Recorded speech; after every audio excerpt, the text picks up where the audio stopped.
দিল, মন্দির ভেঙে দিল, এরতে যে সম্মানের যে ক্ষতি হলো, কত টাকা দিয়ে সেই সম্মানটা পূরণ করে দেবেন অভিষেক বন্দ্যোপাধ্যায়?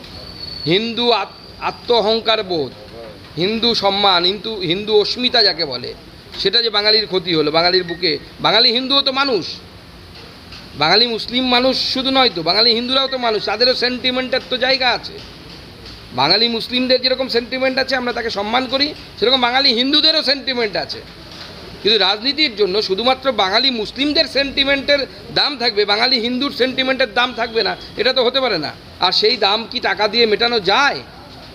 প্রধানমন্ত্রীর আসার ব্যাপারে কোনো সূচি পাওয়া গেছে? না, প্রধানমন্ত্রী আসার ব্যাপারে এখনো কোনো ফাইনাল হয়নি। বাঁকুড়ার অফিসারদের বিরুদ্ধে লিগ্যাল স্টেপের কথা, একদম লিগ্যাল স্টেপ নেব আমরা। ওই অফিসারকে হাইকোর্টে দাঁড় করিয়ে ক্ষমা চাওয়াবো, চিন্তা নেই।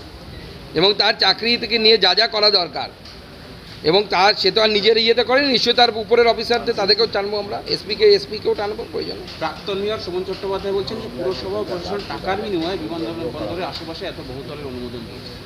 না, সে তো দেখুন সবাই জানে, নতুন আর কি বলার আছে।